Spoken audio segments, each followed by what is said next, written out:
Welcome back to Atarian News. Today we're covering Linux Kernel 6.18, released November 30th, 2025. It's configured as a long-term support kernel with updates through December 2027, making it crucial for enterprise and production systems. The biggest story isn't what 6.18 added, but what it removed. Bcachefs, the file system merged in version 6.7 back in January 2024, has been completely stripped out.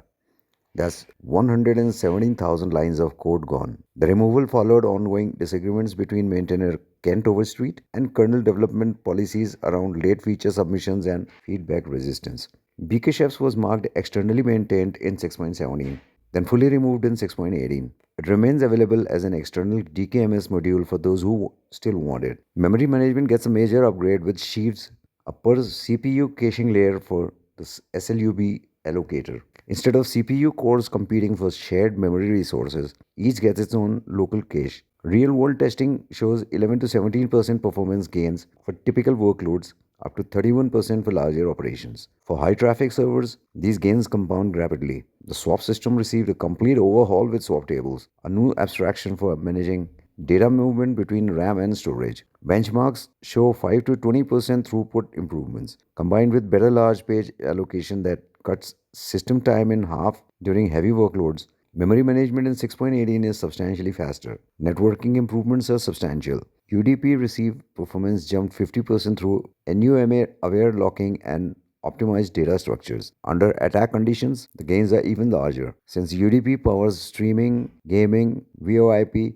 and DNS, these improvements touch nearly everything online. PSP security protocol from Google is now built in, offering TCP encryption with software-hardware offload compared to IPsec and TLS. Networks cards can handle PSP encryption directly, keeping the main CPU free. Unlike protocols where memory usage scales with connection count, PSP maintains constant memory usage whether handling 10 or 10,000 connections. Accurate explicit congestion notification support allows TCP to receive detailed congestion information rather than binary signals. Networks can now communicate precise congestion levels, enabling fine-tuned sending rates for smoother, more efficient transfers. Storage sees DMP cache, a new device mapper target using persistent memory like Intel Optane or CXL as a cache layer. This sits between applications and slower storage, dramatically improving database and high-performance application responsiveness. BTRFs now support block sizes larger than page size and delivers drastically better read-heavy performance. Operations that took minutes now complete in tens of seconds. XFS enabled online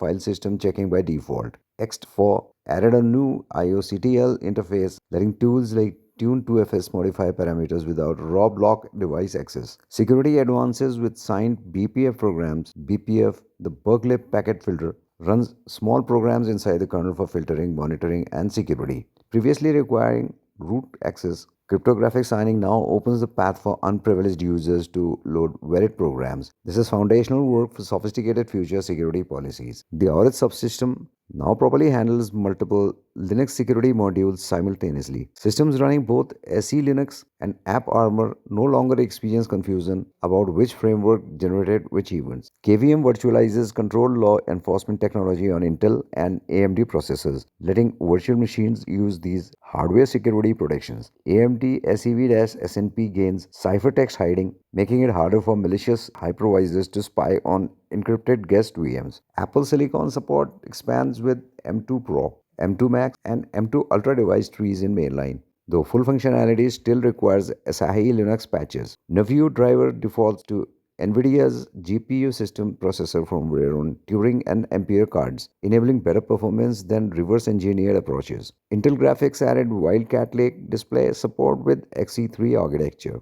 Namespace file handles extend the PID-FD concept to namespaces, letting container management tools track and manage namespaces reliably without pinning resources. The kernel supports running as a guest on FreeBSD's Beehive hypervisor. A new Virtuo SPI driver enables SPI devices access in virtual machines. PlayStation DualSense controllers gained audio jack support. exFAT file system loading is 16 times faster on SD cards and USB drives. RISC-V added platform management interface support, MIPS vendor extension support, and improved endianness handling with dedicated instruction. The ARM Mali GPU driver for CSF-based tired GPUs was written entirely in Rust. Greg Kroha Hartman confirmed all pieces needed to write typical USB drivers in Rust are now in place. Rust additions include a complete binder driver implementation for Android, USB driver bindings, and various subsystem improvements. The kernel's Rust infrastructure continues maturing rapidly. One final note, as 6.18 becomes the new LTS kernel,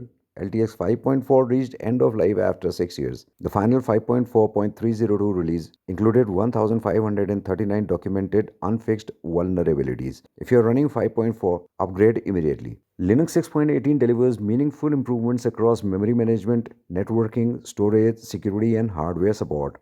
With LTS status through December 2027, expect wide deployment across distribution and enterprises.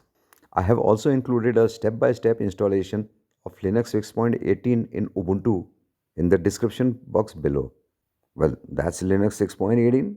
Like and subscribe to Atarian News channel for more kernel updates and Linux coverage. And as always, I'll see you again.